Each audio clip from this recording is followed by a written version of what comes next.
Olha, essa próxima palestra, eu confesso que só pelo nome dela me chamou muito a atenção, porque a gente é curioso, a gente quer saber o que vai ser do futuro, né?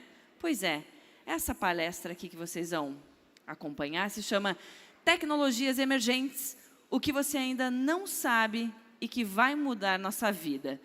O Francisco Milagres, ele é fundador da Mirac Ventures e consultor de inovação, tecnologia e estratégia. Ele é mestre em ciência da computação na USP, ministra palestras e atua em conselhos e comitês no Brasil e no mundo.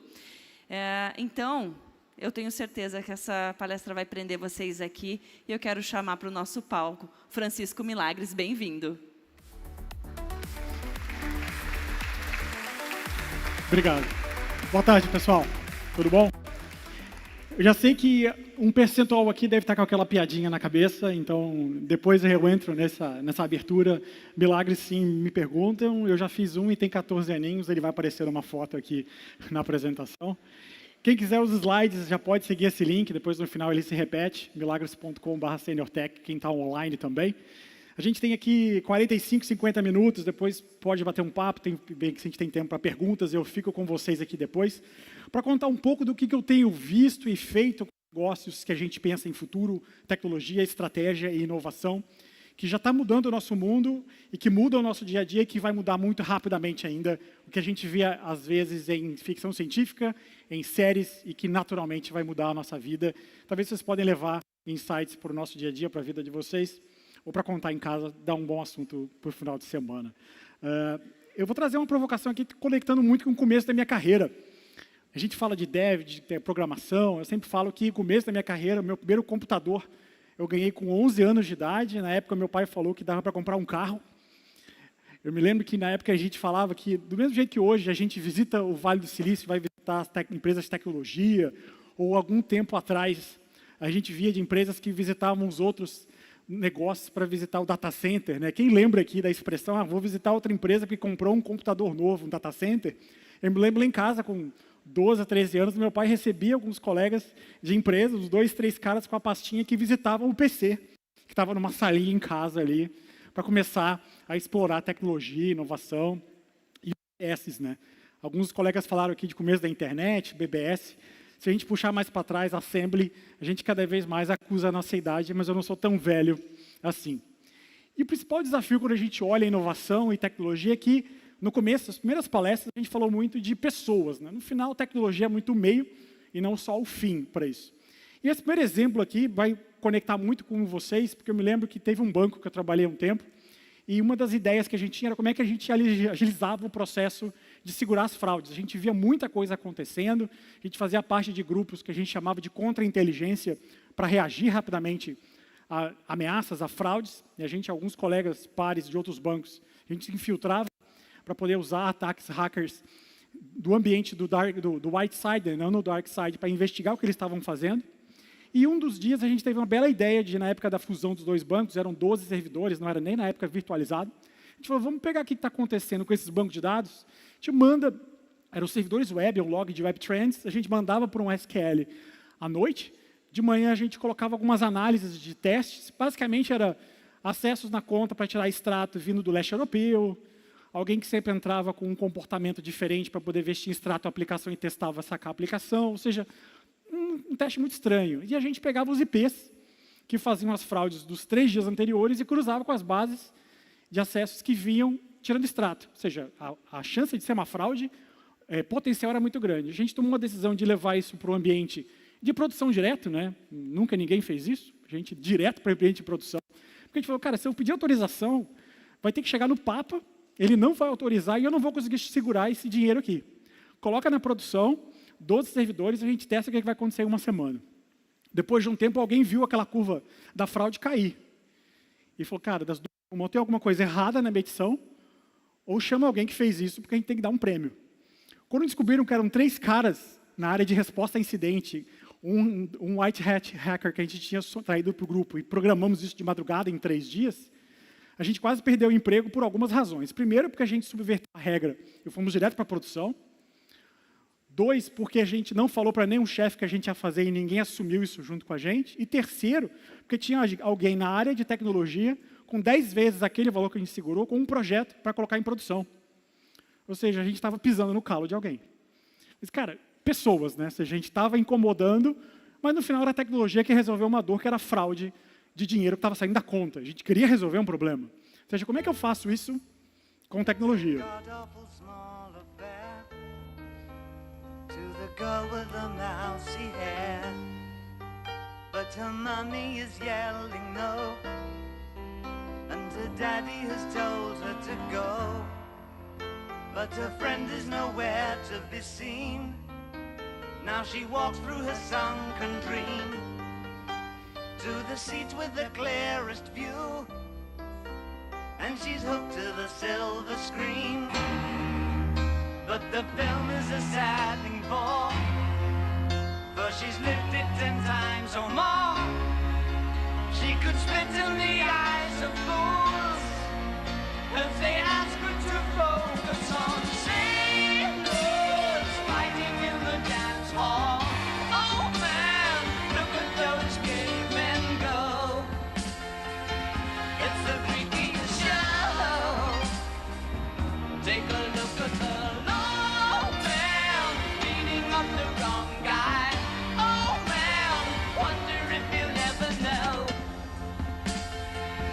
in the best-selling show. Is their life on Mars?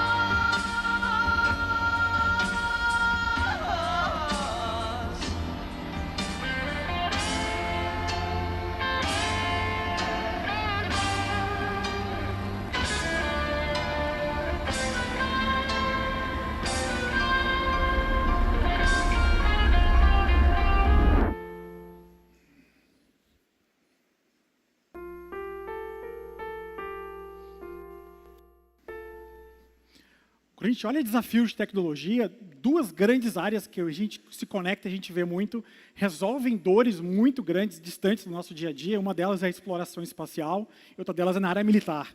Então, conectando com tecnologia, segurança e uma jornada que eu tive a oportunidade de fazer há quase 12 anos, na Singularity University. Quem já ouviu falar aqui da Singularity University? Fundada na base da NASA, no Vale do Silício.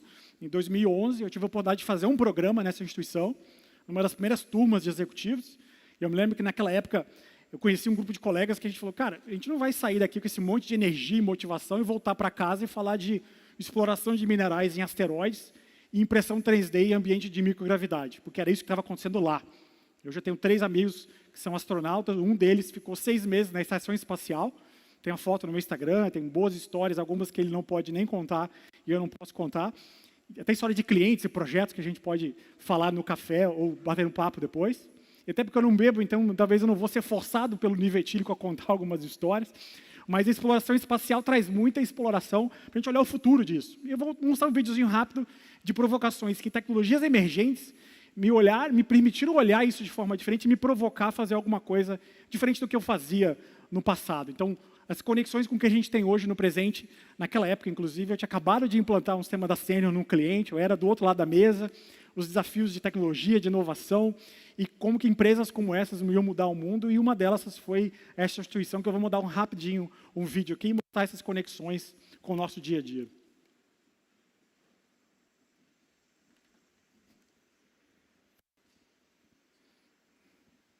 Here's a quote. In the past century, there were more changes than in the previous 1,000 years. The rate of change is explosive to the point that our ability to understand the implications of it is going to be out of our grasp very soon. Our intuition about the future is linear, not exponential. It makes a huge difference. The impact of these things is completely unpredictable. We can't know what the future is going to be, but we can influence the future. I had sort of a very simple metric now I use, which is, are you working on something that can change the world? Yes or no? The answer for 99.99999% of people in the world is no. What if we created a university focused on the exponentially growing technologies? I called Ray, and he said, great idea, let's do it.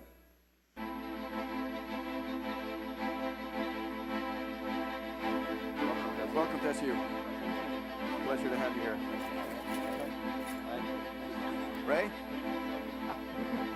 off and running. The mission of Singularity University is to bring together people from many different backgrounds who are aware of exponential growth of information technology and to really address the implications of that so that we can understand where society is going. I'm one of the guys trying to build a quantum computer, and it's really rough going. Every week in China, a new coal plant is built. Every single week. It's going to triple its consumption of energy.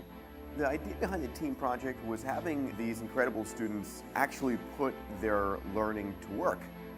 Pick a project that will affect 1 billion people positively in 10 years.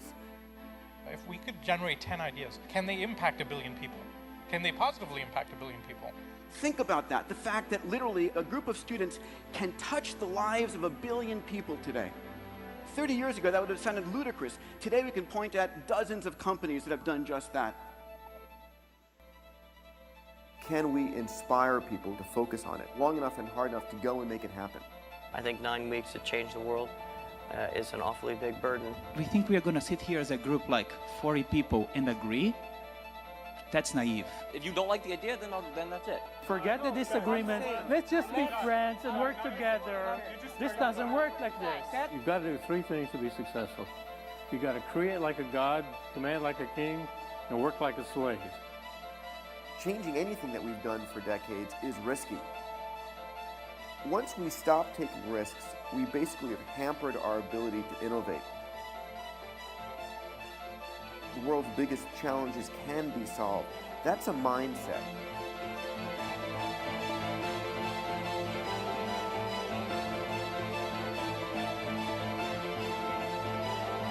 We are living in such a risk-adverse society that it's killing us. There is no problem that the intelligent human mind cannot overcome. None whatsoever.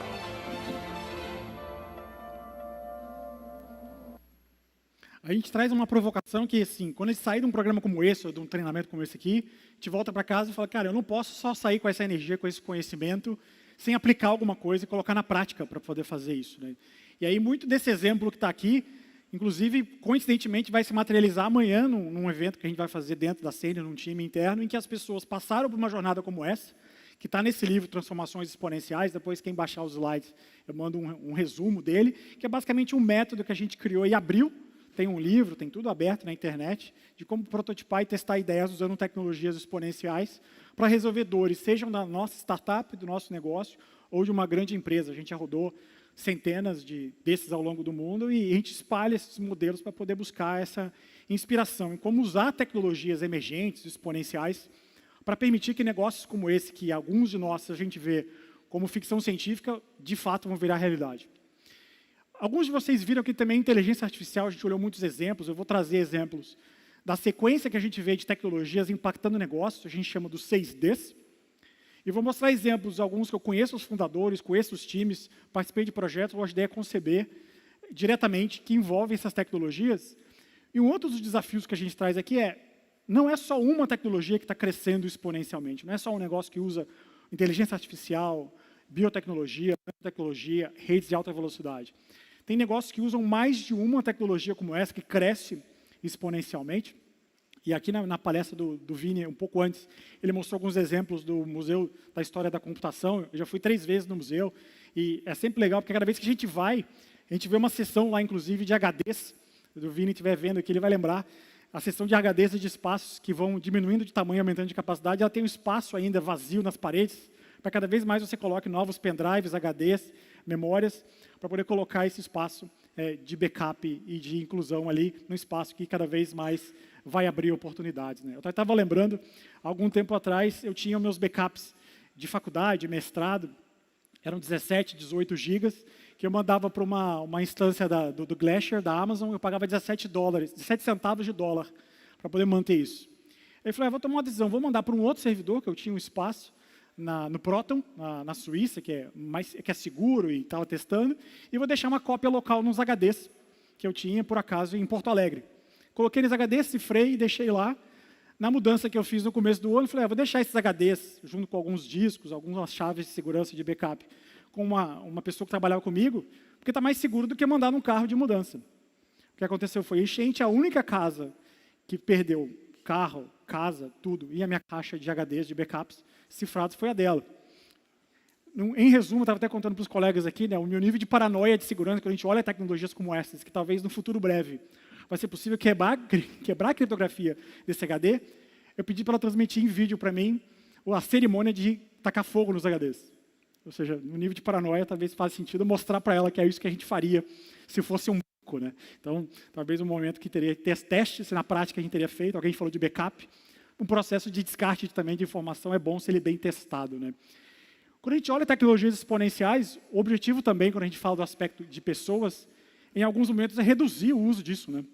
Eu me lembro que há alguns anos a saúde veio me cobrando o volume de horas que a gente trabalhava e de falta de eficiência de estar sempre presencialmente, sempre fazendo as coisas no olho, né? Então, antes da pandemia, esse número, talvez, todo ano, eu mostrava com orgulho 31 de dezembro, esse que foi o ano que talvez eu mais viajei, 190 mil quilômetros, dias fora de casa, viagens e países. E aí um cliente, uma vez, pediu para eu olhar o impacto de carbono, né, que era uma linha que sempre ficava escondida e não mostrava no print. Ou seja, eu buscava reduzir esse impacto, a gente falou de impacto positivo de carbono, de ESG ontem, né, Jussara? Então, como que a gente busca reduzir isso na nossa vida, nas pessoas, no nosso dia a dia dos nossos clientes? Isso também é uma meta de reduzir isso também. No finalzinho, eu vou mostrar como que esse aspecto pessoal, que não foi gerado por inteligência artificial, imagem generativa, impacta a visão positiva minha para o futuro, não somente de tecnologia, de negócios, mas também na nossa vida, né?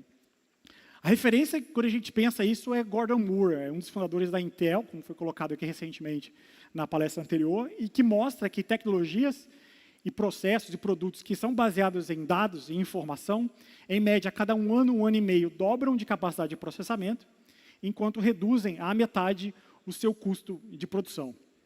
Como é que a gente tangibiliza isso olhando em imagens como essas? Ou seja, essa aqui é uma imagem de 2017, muitos de nós lembramos que a gente viu as primeiras vezes um robô como esse. Alguns de nós até a gente podia ficar, não faz muito sentido, está muito distante do nosso dia a dia. Essa imagem, quando a gente olha, a gente geralmente está olhando 5 anos para o passado da área militar, tá? Está olhando, alguma coisa já existe muito mais avançada na área de defesa, Israel, Estados Unidos. Se a gente olha e avança um pouco, aquela imagem anterior a gente consegue repetir, né? Todo mundo sai daqui, a gente conseguiria fazer aquele passo ali depois do happy hour, tentando imitar um passo daquele. Esse aqui, eu não sei qual o percentual que a gente conseguiria daqui repetir os mesmos passos desses sem sair com uma coluna travada. Ou seja, se a gente imaginar o crescimento exponencial de uma capacidade como uma máquina essa de superar a nossa capacidade humana, esse é um desafio. Eu vi, inclusive, acho que um post do Carlene ontem, que viu na rua um cachorrinho daquele, ou seja, já é parte do dia a dia. Isso aqui já é um vídeo mais recente, e a gente nem consegue imaginar o que está disponível hoje em locais que a gente não convive no dia a dia, né? Ou seja, isso que mostra a tangibilização do que tecnologia tem crescido mais exponencialmente, que afeta o nosso dia a dia. E oportunidades como essas que afetam o nosso negócio, nosso dia a dia, nossa carreira, foram muito inspiradas por um amigo, já faz 11 anos que a gente trabalha junto, o Salim Ismail, foi que fundou a Singularity University e escreveu o livro Organizações Exponenciais. Quem já ouviu falar do livro Organizações Exponenciais? Quem não ouviu, eu recomendo ler. Saiu a edição nova, a 2.0, há cerca de 1 ano. Eu sou um dos curadores da edição nova também. Só está em inglês por enquanto, mas depois, quem quiser, eu mando o resumo dele em português. E em breve deve sair também a edição em português. Nele tem cases do Brasil, Nubank é um case que a gente citou, Stone, tem algumas das empresas que a gente destacou na organização, e a gente já usa em muitos clientes, a Senior, gente muito conectado com esse assunto já há algum tempo, que fala de propósito, de atributos exponenciais. A gente deve sempre acordar pensando como que tecnologias como essas vão impactar o nosso dia a dia e a nossa vida. Uma outra referência, quando eu olho, é o Peter Diamandis. Naquele vídeo ele estava um pouquinho mais novo, né, quando a Singularity foi fundada há 11 anos, e a gente usa um modelo que a gente fala dos 6Ds. Como que a gente olha negócios que são impactados por tecnologias emergentes, tecnologias exponenciais, e que passam por etapas como essas, né? Há alguns anos a gente ouvia falar da onda da transformação digital, o que envolvia em colocar em sistemas, tirar do papel e colocar em sistemas para permitir que as empresas crescessem de forma mais rápida. Então tem o que a gente chama de 6Ds. E aqui traz uma referência de quais são esses 6Ds. E aqui tem uma foto recente, né? Eu estou pequenininho ali no meio do palco, são 200 executivos e nós dois aqui remotamente fazendo o lançamento do livro novo. Foi em São Paulo, há cerca de 1 ano, foi em agosto. do ano passado, né? Aqui mais o assunto foi, obviamente, falando de inteligência artificial e aplicação no nosso futuro, na nossa vida, com as famílias, né? Essa é uma grande preocupação, onde a gente ainda não tem muitas respostas. Como que vai afetar o nosso dia a dia, filhos, irmãos, nossos pais, nesse futuro, né? Depois fica como referência para vocês, aqui tem uma letra um pouco pequena, mas cada um deles já tem um slide específico para mostrar quais são esses 6Ds. E o primeiro é muito fácil, ou seja, tirar de sistemas talvez não conectados para levar para o sistema conectado, o D de digitalização, ou seja, qualquer negócio que usa tecnologia como essa, passa por esse primeiro D, nessa sequência. E aí, o segundo deles, a gente geralmente, um negócio passa por uma transformação, conversa com o líder, com o executivo, ele fala, isso não vai acontecer na minha empresa, não vai acontecer no meu negócio, isso é só empresa de tecnologia, isso não vai acontecer na indústria, na manufatura, na indústria tradicional. A gente fala de dúvida ou decepção, aquilo às vezes não cresce tão bem, a tecnologia não responde, o chat GPT coloca a resposta errada, eu duvido que aquilo vai acontecer. E o outro D é a disrupção, ou seja, a partir do momento que a gente desacredita que a tecnologia passa aquela curva, o joelho da curva de crescimento, e ele é mais barata do que a gente projetava antes, ele vira o modelo e ele fica mais barato e mais eficiente. O terceiro D é a disrupção. E aí entra um aspecto que está muito no dia a dia, a gente vai observar muito em IA generativa, é quando a gente vai entrar nos próximos, é a desmaterialização, ou seja, a gente não vai precisar mais baixar o aplicativo ChatGPT ou o aplicativo de IA que a gente está usando. Quem aqui, por exemplo, na idade a gente lembra, né? Quem aqui precisa baixar o discador de internet para o IG, instalar o Trumpet.dll e configurar o usuário e senha do IG ou do Mandic BBS para acessar a internet? Não existe. Já é pervasivo, já é parte do nosso dia a dia, né? Ou seja, da mesma forma que isso também é pervasivo, a gente não precisa chegar e vou ligar na internet, como dizem os avós, né? Preciso conectar na internet. A gente não precisa mais disso, porque isso vai ser natural, vai ser desmaterializado. A gente vai fazer parte do nosso dia a dia. Isso também vai ser desmonetizado. Quem lembra aqui que precisa comprar e pagar uma licença de antivírus? Que naturalmente o sistema operacional está parte do nosso processo de defesa, dos operacionais, de proteção de perímetro.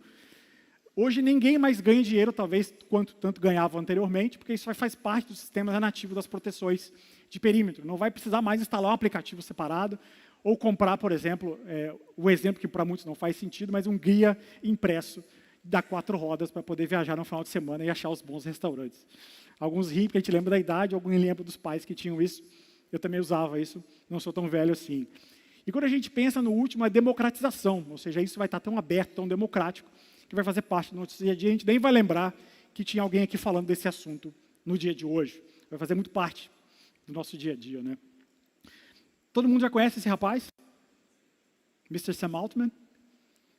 Essa capa da Time, 3 de julho de 2023, na época que estava começando a falar, no começo do ano, né, alguns anos já tinham saído.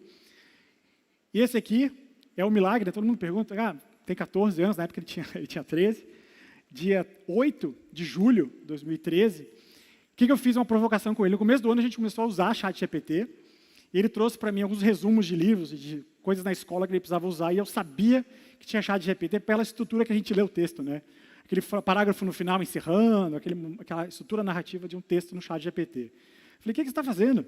Revisando um texto e resumindo um livro? Não, eu vou colocar no Humanizer e a professora não vai ver o que está acontecendo. Quer dizer, 13 anos ele já estava querendo hackear o modelo. Falei, cara, não vai fazer isso. A gente passou a, obviamente, não usar. E o trabalho de feiras científica, o título está ali, é Vantagens e Desvantagens do ChatGPT na Educação. Metade da sala não estava entendendo o que estava acontecendo.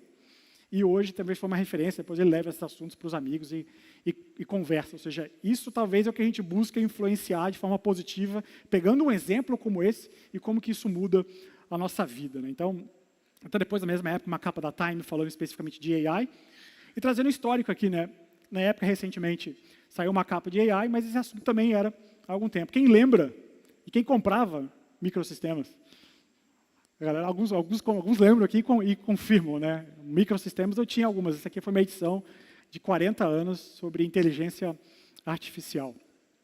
Como que isso afeta o nosso dia a dia? E muitos de nós aqui podem se perguntar, tá, vamos colocar mais um teste de hipótese no começo. Que faz um ano, uma reunião que eu participei com os colegas de uma newsletter que eu assino, chamado Exponential View, que tem 106 mil assinantes. Até o colega conhecido, 106 mil assinantes que pagam $100 por ano para ele. Façam a conta, né? Ele faz alguns eventos fechados de 20, 30 pessoas, e nesse dia ele trouxe um colega para mostrar o que ele fazia usando generativo, testando cinco sistemas, que ele subia o slide que ele ia apresentar numa reunião de conselho e pedia no prompt: faz para mim, simula como se você fosse o CEO e prepara as perguntas que você receberia quando você for sentar na frente do conselho. Testa, seja o meu sparring. Essa tabela aqui foi, inclusive, numa época que algumas ferramentas nem aceitavam o upload de PDF, as duas últimas ali, acho que o Bard e uma outra que depois mudou para Gemini, não aceitavam o upload de PDF. E uma das ferramentas, que é a Anthropic, que eu uso bastante, que é o Claude da Anthropic, acertou com 91% de certeza as perguntas que ele recebeu na primeira rodada de perguntas em que os conselheiros levantaram a mão. Ou seja, ele sabia com antecedência, depois ele comparou, mas a desvantagem que ele colocou é que a AI ainda não estava pronta no modelo completo, de poder entrar, contra-argumentar e discutir, que é o modelo que a gente espera em breve entrar no modelo AGI, para trocar de forma profunda. Ou seja, isso conecta muito com o nosso dia a dia. Então, ok. Agora, no nosso dia a dia, né, quem que acompanha muito TVs, que a gente não tem mais o cabo e olha muito por streaming, quem lembra aqui, na época que a gente falava que o Twitter, o X, ia ser a segunda tela, né? Acompanhava esporte, notícias, redes sociais, programas de BBB da vida, de interação. O que eu já vejo muito, já testei, por exemplo, que eu estava assistindo recentemente um episódio do Outlander, e eu vou na pergunta, eu vou no chat GPT, que comigo fica aberto do lado, e eu vou fazendo perguntas.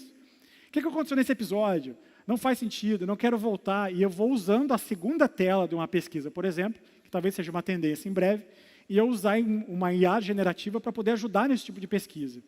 Eu fiz um teste, inclusive, na época, era o modelo anterior, era o 4.0, não era o 4.0 ainda. Eu achei um erro, foi a pergunta que eu fiz, né? Quem que era o personagem específico? Está errado, porque depois que eu passei o episódio, eu voltei na pergunta e falei, essa resposta é errada. Corrige, por favor. Aí ele foi lá e corrigiu a resposta, porque ele me deu uma informação errada quando eu perguntei sobre o episódio que eu estava vendo específico do Outlander.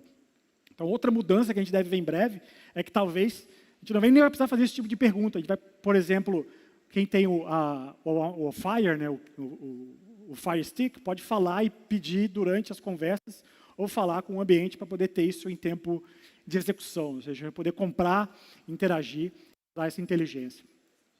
Outra questão do clima, né?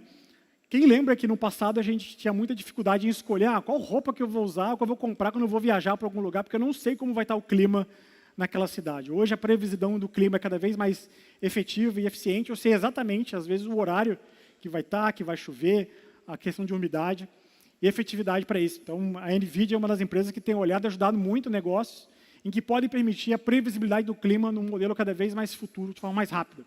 Eu tenho um cliente que a gente testou um modelo, e como é que eu consigo projetar cenários como esses usando computação quântica, que é um outro modelo de tecnologia emergente que aponta muito para isso. Energia solar, né? Também eu me lembro que nas conversas do dia a dia, né, meu pai mora na fazenda, e aí, no interior do Espírito Santo, cidade de 30 mil habitantes, eu falava, pai, putz, vamos ter que trocar esse tipo de transmissão por internet, vamos usar a internet mais rápida. Provocava ele ainda para poder colocar um Starlink, ainda ele não se convenceu, porque é muito caro ainda, mas ele se convenceu a colocar energia solar, e a conta dele, na última que a gente viu, reduziu de R$2.000 para R$70. Fez um investimento para usar isso para qualquer energia. Ele pode usar isso em outros locais no mesmo estado. Essa energia volta para o grid. E hoje, em tempo, olha uma foto da mão dele, acompanhando quanta energia ele gera naquele espaço de terra. Ou seja, também afetando o nosso dia a dia quando a gente olha a questão de energia limpa e devolver energia para o grid. Trazendo um exemplo aqui também, provocando a questão de energia e mobilidade, esse aqui é um exemplo de uma empresa que eu fui conhecer, de um cliente que a gente fala de mobilidade e transporte. E uma das provocações que a gente teve na época é o que vai acontecer com a indústria de transporte, locomoção, de cargas, né? Quando a gente vê muito do que a gente tem nos nossos clientes, tudo vai por caminhões, por containers, o que vai acontecer nessa indústria de transformação usando dados, usando sensores. Esse cliente, ainda hoje, metade dos freios no mercado americano, ele é sócio ou produz diretamente, os freios da Tesla são deles, e a gente foi visitar uma empresa que tem um sistema de conexão de caminhões e que aproveita a questão da otimização de tráfego para trocar dados e permitir transporte autônomo, criando o que a gente chama de pelotões, ganhando eficiência no transporte de cargas, e que é uma empresa que a gente foi visitar. Depois eu tenho uma pergunta sobre qual que seria o principal desafio de colocar isso em execução em qualquer lugar do mundo, especialmente no Brasil. Emma doing? She misses you. I know. I'll be home soon.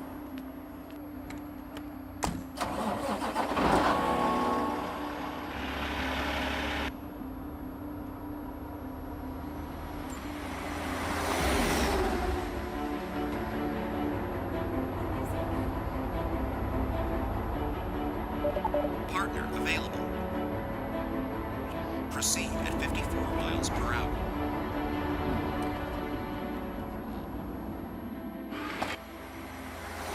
Proceed at speed limit.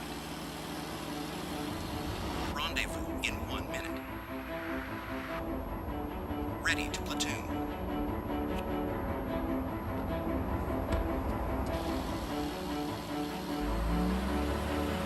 Now platooning. Hey, lead truck. How's it going up front?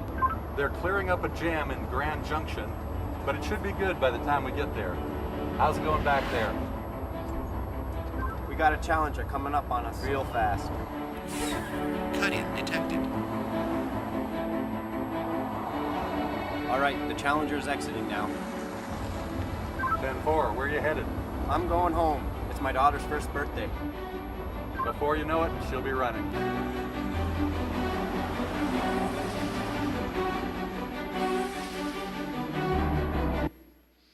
Alguém tem ideia de qual que é o principal desafio para fazer isso funcionar? Qual que é a área? Imagina uma empresa, qual que é o departamento que vai dizer que não funciona ou não pode ser feito? Tem algum advogado? Não. Eu posso falar, né?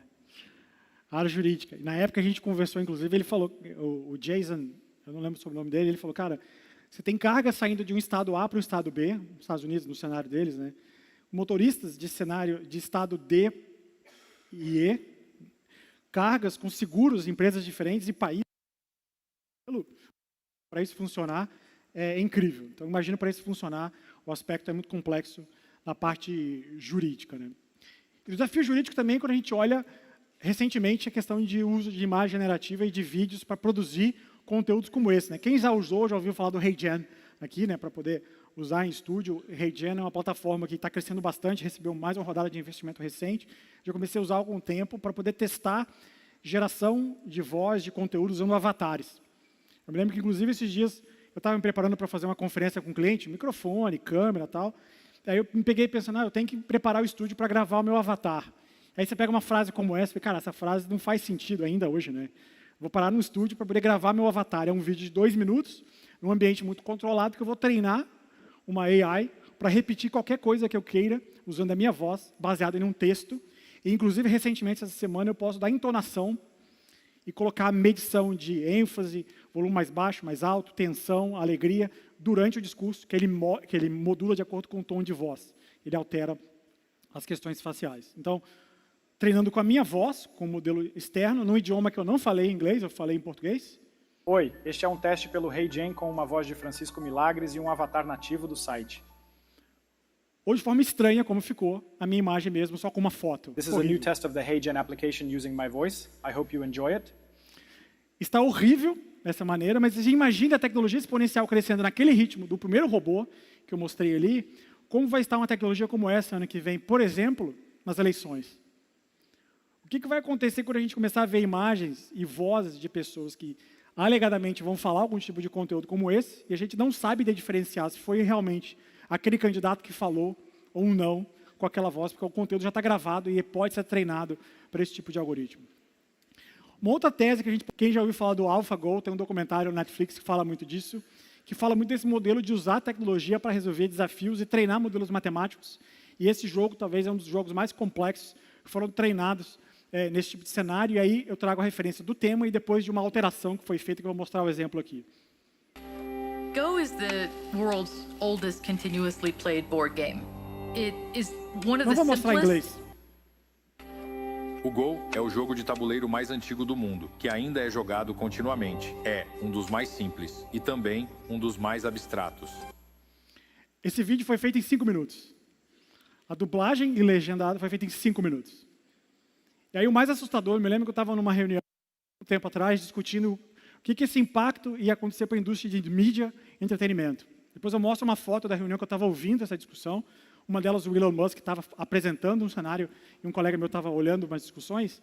Ele está dizendo que já é possível, por exemplo, já vem streamings, por exemplo, Netflix, a gente assistir uma série e, ao mesmo tempo, eu poder escolher a dublagem que já foi feita em estúdio e eu poder alterar duas coisas. O contexto de expressões faciais de acordo com a região que a pessoa está vendo, se a pessoa é uma asiática, ou uma mexicana, ou uma sul-americana. Então, as expressões de quem está participando, por exemplo, como figurante numa série, os figurantes gerados digitalmente e a tradução simultânea do idioma localizado de acordo com quem assiste. Ou seja, você precisa gravar uma vez e licenciar a imagem e a voz, depois escalar pelo uso de acordo com a localização. A pessoa vai se conectar muito mais com aquele tema, porque ela vai ver uma pessoa que se parece com ela regionalmente.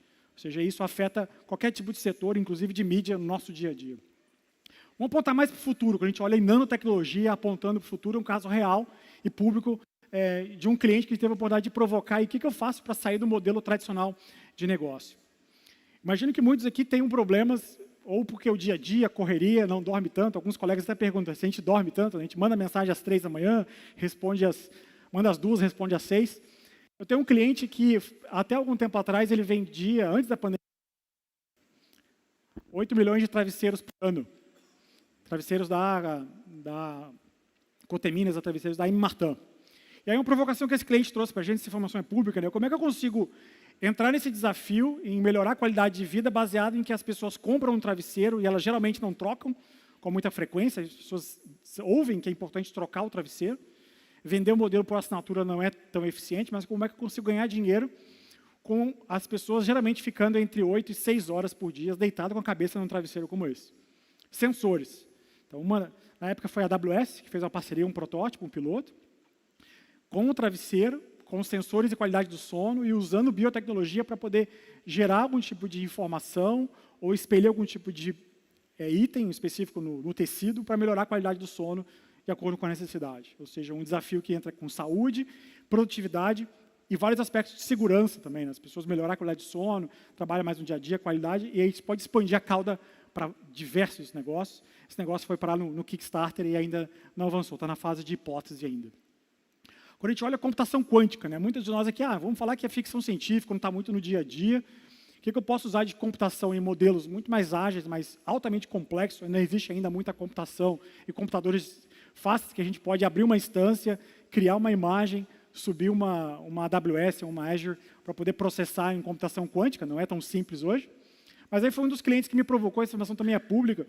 Como é que eu consigo pensar num desafio muito complexo, alguma coisa muito difícil de ser feita, e ao invés de eu pedir um dinheiro para um gestor, para um executivo, para um conselho, para poder fazer isso, porque eu não vou conseguir fazer, mas eu testar uma hipótese, fazer um MVP, um teste, colocar num ambiente e validar iniciativas, para isso poder, em algum dia, ser alguma coisa que vai funcionar e a gente poder ser o primeiro naquela indústria. Um dos desafios que a gente teve foi o cliente, nesse caso é uma empresa de energia, está ali, né, Siemens Energy, e a gente foi procurado, acho que 1 ano e meio a gente fez esse projeto, e agora recentemente eles anunciaram que conseguiram testar e fazer uma hipótese com um laboratório de pesquisa para pegar uma hipótese de negócios e testar com computação quântica. Aí eles vão falar, cara, qual que é a hipótese mais complexa que a gente poderia testar, e essa informação eu posso abrir, para poder mostrar que isso faz sentido para resolver uma dor que talvez pode ser nossa no dia a dia. Imagine um problema de negócio que esses caras têm, que eles vão criar uma turbina ou um processamento de energia que usa uma liga metálica para mandar uma turbina para o espaço.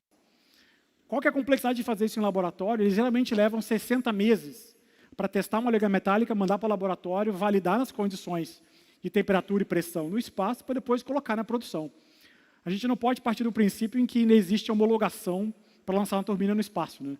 Naquele vídeo da SpaceX eu mostrei, a homologação custa muito caro, né? O teste tem que ser muito exaustivo para permitir que a homologação seja feita em um ambiente mais distante da produção.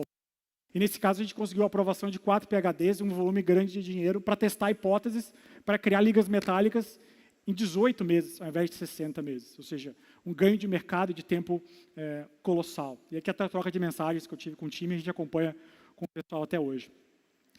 E mais recentemente, o exemplo que a gente vê de realidade virtual e aumentada, né? Como é que a gente consegue trazer muito do entretenimento para o dia a dia, e na saúde foi uma outra hipótese que a gente testou, de médicos que estavam ganhando mais dinheiro, permitindo que as cirurgias deles, obviamente com consciência e com autorização dos pacientes, que fossem gravadas as cirurgias, usando os óculos em uma sala, 360, para que outros médicos pudessem ser treinados a acompanhar em tempo real uma cirurgia. Então, tem médico já sendo treinado, usando sistemas como esse, e pagando licença para poder acompanhar ao vivo e usar cirurgias gravadas, e tem médico ganhando mais dinheiro licenciando as cirurgias gravadas ao invés de fazendo cirurgia efetivamente. Ou seja, médico ganha mais dinheiro fazendo que é não fazendo o que ele fez para estudar na faculdade, fazendo alguma coisa completamente diferente que vai atacar, inclusive, os concorrentes deles. Né? Então, esses são os grandes desafios, e a Boston Scientific foi um cliente que a gente fez esse tipo de visão. Outras perguntas, as pessoas me perguntam por que a gente não toma tanto café. Há 12 anos eu fiz um teste de DNA que me disse que talvez eu não possa tomar tanto café, teste da 23andMe, né? Inclusive, ontem saiu uma notícia que a empresa está com algumas brigas com acionistas, tá? Mas é um produto que ainda funciona quando a gente olha a questão de saúde e desafios. E quando a gente olha o futuro, afeta muito o nosso dia a dia quando a gente olha a questão de saúde. Né? E aí, para a gente encerrar olhando a provocação, nada de tecnologia como essa vai ser possível se a gente não olhar os principais aspectos humanos que vão permitir a gente a sobreviver e ter alguma vida, essencialmente, que vai usar a tecnologia como meio. E aí, uma das provocações que eu tive há algum tempo foi, depois de um estudo do Fórum Econômico Mundial, de algumas pessoas que buscaram a gente, alguns colegas, para poder olhar o futuro das indústrias, o que a gente precisa fazer para preparar os nossos filhos, netos, as famílias, porque se tecnologia tomar conta de tudo, se AI fizer tudo que a gente faz, quais as competências que eu preciso continuar desenvolvendo para poder trabalhar e me sobreviver e ter mais qualidade de vida. E aí existem os aspectos que a gente olha muito da questão de criatividade, a gente vê claramente que a criatividade humana nunca vai ser substituída pela máquina, pela capacidade de resolver problemas, e a capacidade de empatia. Né? A gente não consegue ter uma empatia com uma máquina, tanto que a gente vê alguns cenários, né? Cada vez robôs mais humanizados e pessoas mais robotizadas. Né? Então, a gente tem que afastar esse tipo de paradigma para permitir que isso não aconteça, a gente tenha um ambiente um pouco mais humano. E aí eu trago só uma provocação para a gente encerrar aqui e ir para os finalmente. Só um outro ponto, né? Eu falo muito da visão transhumana, depois eu pedi para os colegas darem um play nesse vídeo aqui, eu não sei se ele deu algum probleminha, mas uma das referências que eu trago muito aqui é o meu filho. Né? Eu falei com ele recentemente, acho que eu mostrei recentemente para ele que o leite não vem da caixinha, mas ele tem que acordar cedo também, ajudar a limpar a bota, ou seja, ajudar a tirar o leite de onde vem, mas também ajudar a limpar a bota. Depois do vídeo eu passo de referência para vocês. Só para a gente encerrar, né, eu mostro uma imagem como essa. Quem aqui disse se ela foi gerada por inteligência generativa artificial ou foi tirada por mim mesmo? É uma imagem real, eu tirei num final de tarde, num ambiente que eu tento equilibrar um pouco mais a loucura dessas viagens e do dia a dia. E nesse mesmo dia que a gente aproveitou, eu estava com a minha namorada nesse dia para aproveitar esse pôr do sol. É um ambiente que, às vezes, de lá de Guarapari, do Espírito Santo, eu trabalho 12, 14 horas, mas dá tempo de ver o pôr do sol. Nesse mesmo dia, a gente teve a oportunidade de fazer uma troca e um bate-papo. E estava lá em cima o Salim Ismail, ele estava em Nova York, eu estava em Guarapari. Ali no meio estava o Peter Diamandis, né, no quadrinho ali, numa outra conferência, e o Elon Musk, que estava no jato. Ele estava participando de um pedaço de uma breakout session de um evento, acho que é um evento que o próprio Peter Diamandis promove, falando de futuro, de tecnologia. E foi nessa sessão que ele falou da questão de transformação da indústria de mídia e uso dos avatares para customizações. Né. Fico à disposição, quem quiser conectar, pode pegar o QR Code ali ou aqui. Tem um QR Code do meu site, do meu LinkedIn, está tudo tatuado no braço, né, quando a gente fala de transhumanismo. Então, skin in the game, tem uma referência, um bate-papo, alguns colegas falam, eu acabei tatuando no braço um QR Code que manda direto para o meu site, para os meus contatos. Está provocando mais um livro que saiu recentemente, depois quem baixar os slides, tem um dos livros que eu ajudei a escrever recentemente, sobre os desafios jurídicos de tecnologia e inovação. O tempo está encerrado, espero que tenham gostado. Fica aqui o QR Code, pessoal, e novamente, obrigado pelo convite.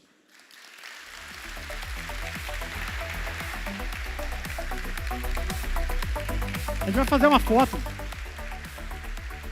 Vamos fazer uma foto também com todo mundo, chegando na mesma linha, né? Quem quiser acender a luzinha aqui, a gente faz a foto aqui, o fotógrafo acompanha, a gente tira a foto aqui com todo mundo. Se puder levantar o celular com as luzinhas aí, eu apagar a luz, a gente já vê. Vamos lá, pessoal, obrigado. 1, 2, 3 e... Senior Tech! Uhul! Vamos lá, uhul! Valeu, pessoal, obrigado.